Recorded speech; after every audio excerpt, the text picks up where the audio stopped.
between KSV Black and Ballistix. A best-of-7 series where KSV Black, coming from a lower bracket, is starting off with a 1-0 lead over their opponent. I'm Caldo, with me are Jayhow and Dreadnought, and we are in for a doozy. Yeah, after that last series, definitely so. Ballistix really kind of came out swinging. I mean, you know, we saw a great competition coming up from Tempest. By no means was it easy, but I feel like there were definitely moments where we saw Ballistix, you know, kind of just really take the game into their own hands and really turn things up when I didn't really kind of expect that from them after the struggle against KSV. It does kind of feel like they found their groove because they stumbled mightily against KSV, and I think that series was exactly what they needed to maybe pick up some steam, pick up some momentum, kind of develop their meta that they've had, because up until that point, you know, their competition might not have been there, but I think going against Tempest gets them some momentum coming into this grand finals. And talking about the momentum, especially looking towards the last map, it's not only that they dominate on map 2 and 3, but coming back from a game where you were already 3 levels behind, and then still clawing your way back into the grand final. That must be a massive boost for motivation on their part. And especially on Tomb, it's such a difficult map to make that happen. Like at one point we saw them with like, what, 110 gems in there, like be able to stack those web weavers. But as we see these map bans coming through, it's going to be on Cursed Hollow and Volskaya, the standard, and what we saw from both of these teams the first time that they played today. And then KSV actually picking Infernal Shrines. Very interesting choice from them, something that we haven't seen quite often, at least recently from KSV. Yeah, KSV has actually not played on Infernal Shrines yet as this tournament. It's really interesting when you look at maps, because we have seen a couple of maps not even played yet. Braxis without a single game, Cursed Hollow very rarely picked here, and the priority so far has been on Sky Temple. 9 times have we seen the map so far, and it's definitely going to make an appearance here in this series, I would assume. I think there's been a lot of emphasis on the draft, especially now that we're going to Infernal Shrines. We haven't seen KSV, but one thing that we've seen a lot of Ballistix is how their meta has evolved in terms of SC's hero and kind of playing around that. And if you can kind of limit that, Dread, I was talking about some things like the Hanzo factor has really been coming in here during that last series with SC. Doesn't do so hot on Infernal Shrine. So if you can start to manipulate some of those heroes, then maybe KSV, like we saw before, has a strategy in mind that they want to kind of execute against Ballistix. Yeah, KSV came in very, you know, focused and with a game plan, and almost more so than I feel like we normally see from them. It feels like typically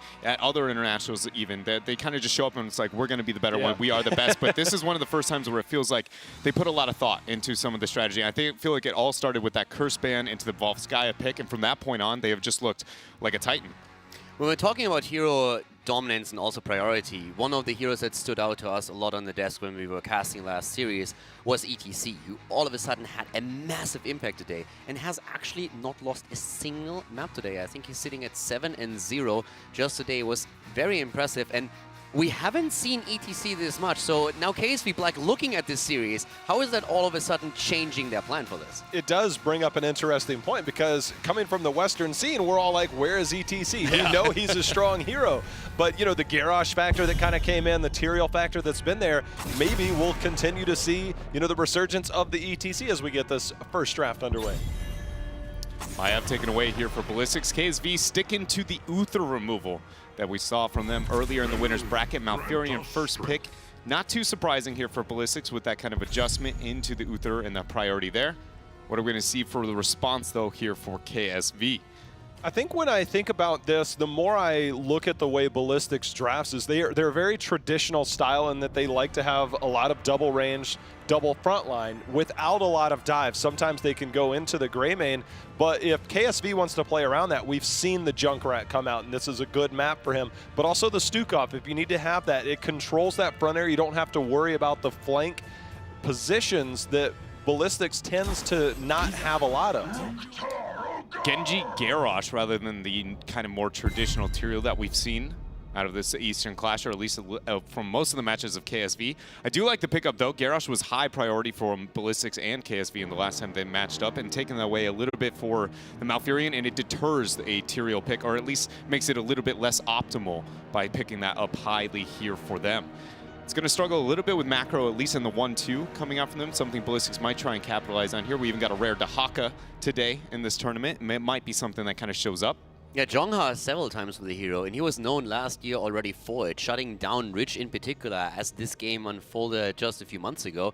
But now he showed those skills not only on Infernal Shrines. We've seen it with the Haka also on Dragonshire, albeit he had that one unfortunate moment towards the end where he initiated the entire snowball that happened for their opponent, for Tempest. But now in this setup, we're having Malfurion already as the first pick for Ballistix. And this is a map where they already played with ETC and tried to get that CC combo off. This time though, back to the Hanzo and immediately going for Tychus to put more and more pressure on the Garrosh himself. Guys, I love the Tychus here because he's so strong on Infernal Shrines. He's so strong against Garrosh, and it is one of Ballistix' most played heroes. I feel that had to be there. We see the ETC ban coming against Ballistix after what we saw from Sign, but you've committed that double backline style with Hanzo Tychus. However, you do have the Garrosh there that can be punished by that front line. The Junkrat being hovered, I love this on the side of Ballistix. At this point, I'm really asking myself if Ballistix should have maybe prioritized ETC a bit higher, since KSV Black definitely adjusting to what they saw in the last series now. We have seen some great play from Hooligan on other heroes as well, but I think the performance that stood out the most was on ETC and how much of an impact he had and how much he pressured the opponent. Committing to the Malthael Stukov here. The Malthael was, you know, a higher adjusted hero that we saw in the last series. I feel like Malthael in this case is a little bit, you know, more optimal because they have the Garrosh denying any opportunity. But at the same time, the fact that we already have the double backliner, it does seem a bit more of a risky approach to Infernal Shrines, and still that Stukov coming out. I feel like this kind of brings the dynamic of, do you go Anubarak or Johanna, or do you have something else up your sleeve? The Johanna's a safe pick, has a lot of control, a lot contributed towards the Shrine, and it's not as scary going into the Garrosh. But the Anubarak also now, the potential Tormented Souls that could come out, things to play around there, disrupting the Stukov lurking arm, using the Impale. There's a few counterplays, I think. I definitely feel like the Johanna is the safer out of those two. Hanzo does okay with kind of accenting some of the opportunities with the Condemn, but not nearly as much as, you know, other heroes like that Junkrat that we're kind of referring to before. But, I mean, having somebody to posture up and be able to deal with not only the Stukov silence that's going to be a major threat, but Garrosh, I feel like is very important. Johanna's going to be locked in, and then paired with the Leoric for that off lane here from Ballistix, going to provide quite a bit of macro control for them. Normally, I'd be like, you know, Leoric, Johanna, sometimes you're a bit concerned of how effective you're going to get those kind of initiations, but they do also have the Hanzo to be able to make up for that. So I have no fear here, or at least with those kind of normal pickups when we see them together. Once again, thanks to the Hanzo. It's also going to make it a bit more difficult for Garrosh to really have the impact that he's looking for here. If he gets a flip on Leoric, that should not result in a kill. He's going to be able to walk out of this. Johanna herself, of course, with a wisely timed Iron Skin, can always move out of it too. And Garrosh has been very heavily reliant on his throws in general. So it's going to be interesting to see how much of an impact he has with that front line that Ballistix just drafted against him. This last pick is here. It feels like a gray main would be safe, but I don't know if that's the route that we're going to go. Yeah. Mage style, maybe? I feel like I'd like to see a bit more in the Mage Avenue rather than, yes, the Gray main. So we see the Chromie pick up, a very rare pick here at the Eastern Clash. Not so much of what we saw at the Western Clash, but going to provide a lot of poke, a lot of anti-siege. Pretty effective with the, you know, it's going to set up a Genji opportunities multiple times here, and Leoric's obviously got to second guess himself quite often. Always love kind of the trade-off between Wraithwalk, you know, and Chromie spells.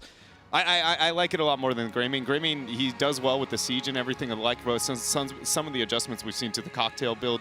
You know, normally we see Infernal Shrines is like we have to see that picked up, but I feel like having that deterrent on the siege is going to be more effective here for them. Especially with the slows that we have available, and also around the silence of the silence of Stukov. If they time the combos correctly, it's very difficult to move out of those. So it's going to put a lot of pressure onto Ballistix. What does this look like at level 8 when you play around with the geometry factor and you've got slowing sands, big slowing circle, you've got lurking arm, big slowing circle, and you're on Infernal Shrines? Like, which path do you go down? How can you get out of there? And if Chromie has 2 areas to kind of play around and land those shots, Chromie could ramp up really strong in the late game. Yeah, no, I agree with you. It's going to make the Shrine phase very difficult, at least the decision-making around it. That being said, it's not like there isn't, you know, any kind of macro on the other side of the table to be able to deal with that and maybe avoid committing to those shrines as heavily as you see some of the other teams do. One thing here that I'm going to be looking for is just how effective these teams are with sidewall and getting the dive. We saw last series a lot of teams being very, very focused on that and being really effective in the dive. And because of the changes, you know, removing that turret, it feels like it's whatever teams are best at capitalizing on those punishers really kind of snowball the game out of control. Yeah, especially when we're talking about the drive that you've been mentioning. When we look at someone like Hooligan, who's been driving his team in the last few games, the impact he has in this one now is going to be crucial for their success, I feel. He seems to be like the natural born leader that they need.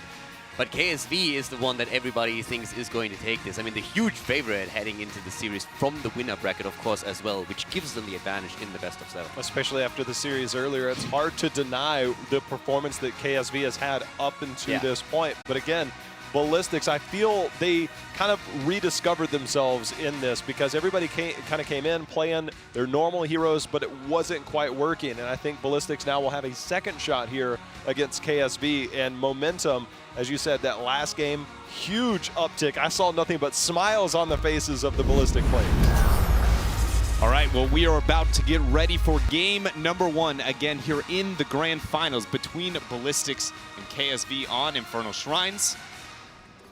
About to see what unfolds here. Oh, keep in mind, again, there's a game up here for KSV is coming through the winner's bracket in this best of 7.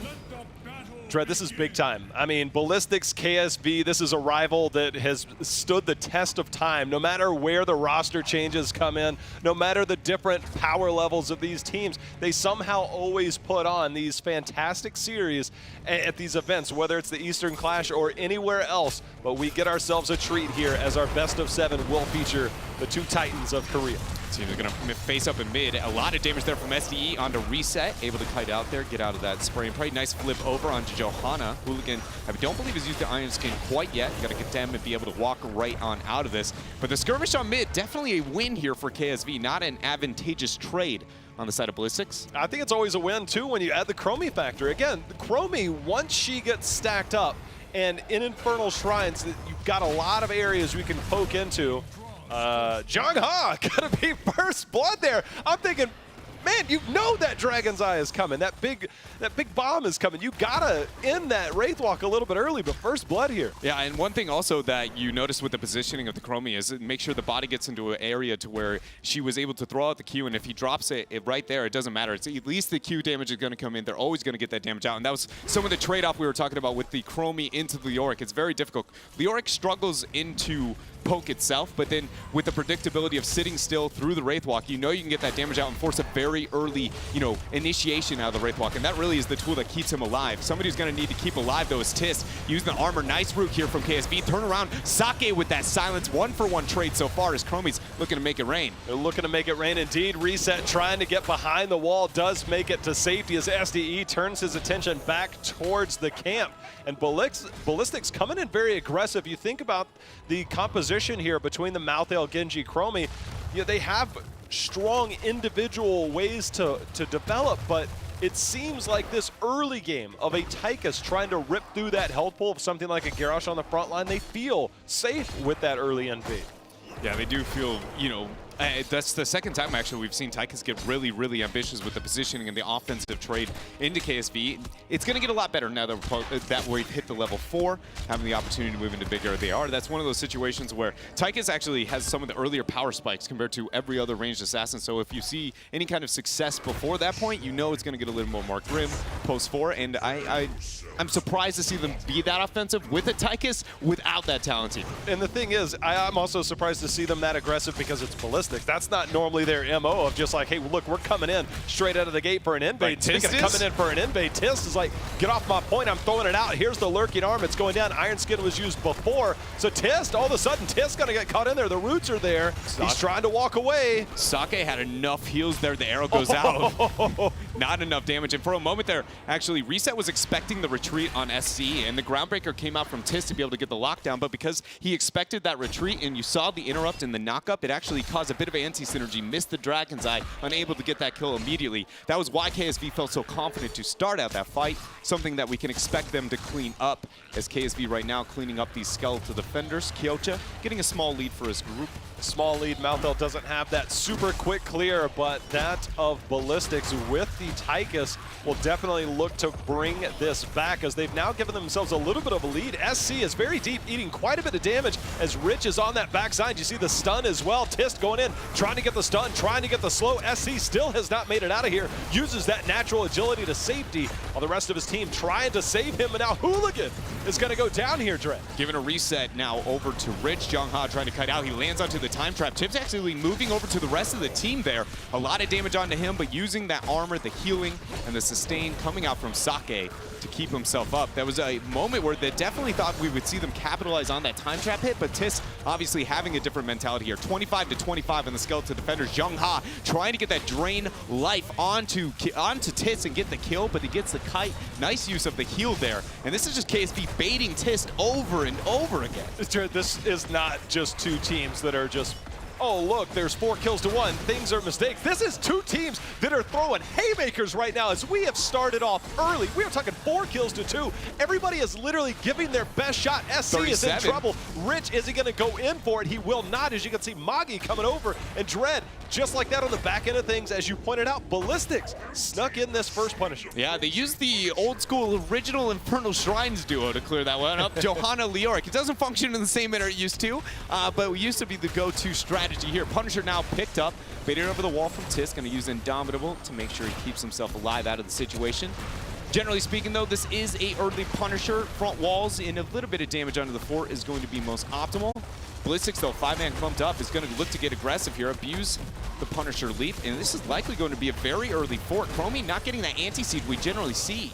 Not as much. The Punisher is going to finish off that fort, and that's a nice chunk of experience here for Ballistix to get an early lead. Should be enough time by the next Punisher phase that KSV will have level 10. But in the meantime, Ballistix, if they can push this advantage a little bit further, maybe get some structures and really start to play around not only just the level advantage, but future talent advantages. I was really curious that that much came out of that very first Punisher. Hold up here. Ironskin used 3-man condemn. Rich on the side, going to use cyber agility. Time trap hits. Man, that is a screenshot if I've ever seen one. Silence there. Sake, Jung Ha going to use the Wraith Walk. Rich now in a terrible position. That's a deflex cyber agility, and he goes down here once again, getting caught out in that flank. Constant punishment here from Ballistix. Punishment indeed as Rich went down, and now all of a sudden that minor lead that we saw has now escalated to a full level lead here, Dreadnought, with 10 rapidly approaching this camp here.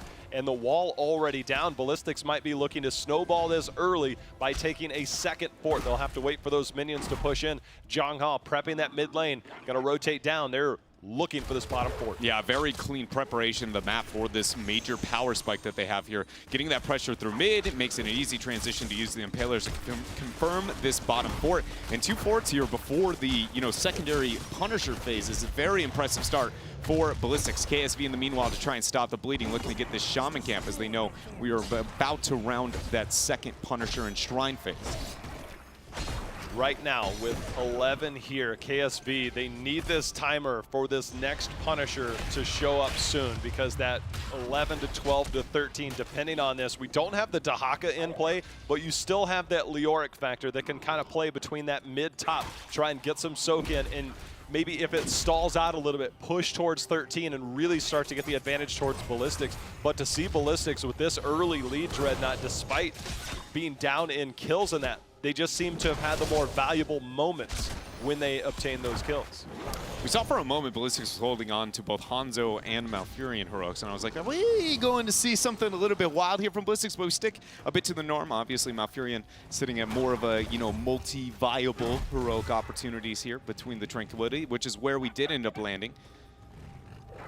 With the big advantage that Ballistix has over that window, they did obviously got both of the force, right? But we're looking at that experience kind of trickling down against them at this point, at least the advantage that they had, right? Yes, they are getting those structures, but once again, much like we see often against KSV, or when KSV is playing, that even though they lose things, they aren't losing as much experience as they normally do, and that's something that Ballistix maybe want to be focusing on. Tis ends up finding a couple of friends, gets the taunt on a Malfurion, and that is Rich going in with the X strike, getting the very first reset, but it comes at a cost. Nice Entomber of the wall, but a cyber agility flipping right through. Hooligan's going to drop in Kyoja. He's using that Tormented Souls, ripping apart Jung Ha, but he's actually turning it around with a Drain Hope. That's really funny. What happens when a Tormented Soul loses its hope? SC! Welcome to the party on the backline as Rich goes in and SC went there. The battle of the Shimada brothers. It looks like Hanzo getting the better of that battle. That's what happens when you eat a lot of arrows there. Very well done from SC, and part of the reason he, has stuck to that hero through a majority of HGC Korea. And with that punishment, after what started as a very clever initiation and catch out from KSV, it actually cost them a bit more than maybe they would like. It should be noted that, they didn't end up using the flailing swipe, something that might be, utilized during the defense over this Punisher, but also there's Odin, which we know is something that you never want to see, kind of constructing itself behind a deadly Punisher. Dredna, there's not enough that can be overstated. I think when the first Punisher got the entire fort and then they were able to play that talent tier, move down, take the bottom fort, it plays towards the late game.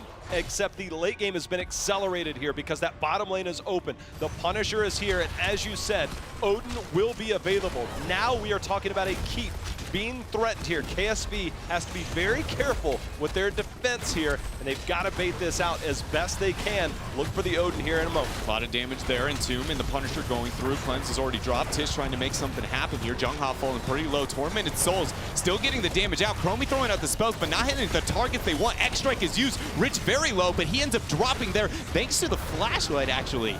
Very well done. 1-for-1 trade. The Punisher gets the leap through. Tis trying to get the retreat is going to be just fine here, but the Punisher still up, and the siege on the keep is real. Yeah, 50% still left here, and you can see trying to get to safety is that of KSV, as we see Ballistix still assaulting this keep, the flank position of KSV, maybe looking for a fight after. Is it going to be enough? It will not be enough of a threat. The keep goes down here 10.5 minutes in, and just like that, Ballistix from that first Punisher have utilized that all the way in to get the first keep, and that is a major advantage on Infernal Shrine. Yeah, it's going to be a very big problem for KSV. Maybe not at this point in time, but when those catapults start stacking up, becoming relevant with the scaling relative to the core, there's very few heroes that want to sit back and be able to deal with that. Mouthfeel, probably the best thanks to On a Pale Horse, but even then, that is not the hero that you want off in that sign lane, making that happen. And with the 16 nowhere, kind of near on this race, it's likely we're going to see another fort dropping against KSV.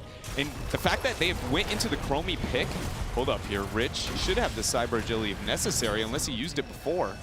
But what I was going to say is that with the Chromie pickup, it's normally what we see the thing to be able to stall out the game so it doesn't get to the accelerated second Punisher keep, but Ballistix has been unrelenting here with the siege. Taunt, flip, the Dragon Arrow comes through. Dragon Arrow does hit on the backside onto Genji. We see the Blast Shield going in as well. Tis trying to control that front line as well, but Rich goes in one step too far again, Dreadnought, and pays with his life. They are just not letting up. Rich is looked for moment after moment to try and get a flank, to try and be the playmaker and go in and turn this thing. And every single time they do, Ballistix goes, yeah, we aren't having that. Not today. No, just almost, it feels like 80-0 within a second. You cannot blink or he is going to go down. I mean, other than obviously the outplay with this SC, trade up, that's just good Hanzo play right there. But all other cases, that is capitalizing on what feels like a very, ambitious Rich here today.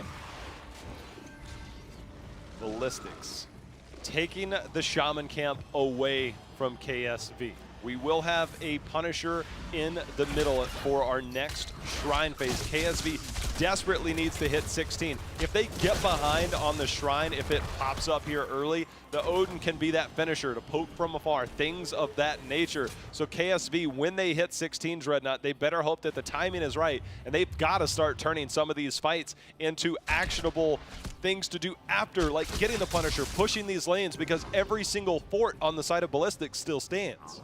A lot of respect for what we see here on the map of Ballistix. SDE kind of hovering around the Shaman camp, now going to lock it in, making sure they get split pressure at all points in time against KSV. And that's not the only time they've done this. Almost throughout the entire game, they've been looking for multiple objectives, keeping the pressure up and then capitalizing elsewhere. And that's exactly what they're going to do now. Look at this pincer between top and mid, and then trying to cut off any of the rotations for KSV. KSV will get this 16 talent here for this next Punisher, and you know that they feel like they cannot lose this after number 1 and 2 already securing that first key. I love what Ballistix is doing here, Dread. They're making sure to clear one wave. As you said, the pincer approach, they had the camp on the top. Now they just use that as to buy time to move down to the bottom. Now all of a sudden that clock that KSV is on in terms of the catapults approaching that core, that got shaved down by about 10, 15 extra seconds. So now eventually that will put them on the timer. So KSV has to accelerate things a little bit here as the Shrine phase has officially started. And we have to be keeping our eyes on Rich up there on the Genji. Every time he's gone in, he's has gotten punished so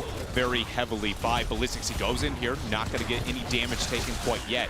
A lot of the poke, 18 skeletal defenders already for Ballistix. Reset, throwing out the spells, trying to make it rain, trying to get the damage there. Silence goes in, Tormented Soul's already dropped. Rich is going to try and go in, not able to get a reset quite yet. Nice flippant taunt coming out. The X Strike immediately falling up, but there's the Dragonite arrow from SC, getting the peel off, and now KSV is on full retreat, but Jung Ha is having none of that. Wraith walk in, Skeletal Swing going to slow them down, and he is just going to have a heyday here over KSV. Ballistix just opens up this game so fast, and now they're not going to hesitate a bit. They march here towards the core. This is the core rush. The catapults are already there with only Genji and Chromie left here. The defense is going to be difficult. The Chromie shots are hard to land, and they're going to be extra hard to land as you get slowed there. Reset just barely makes it back to safety. The shield's starting to fall. The Odin is out. You can see the slowing sands are there. They're trying to hold. We still have several seconds before KSV is black, Dread. Odin was the one tanking there for a little bit there. I thought it might be hit them a little bit too low, a little bit too risky, but it is not the case. Members of KSV are spawning, but 20% and counting. SDE still in Odin form. This is going to be GG. Game number 1 here. Going over to Ballistix, tying the series 1-1. Again, because KSV coming through the winner's bracket did get themselves that first win. After the absolute dismantling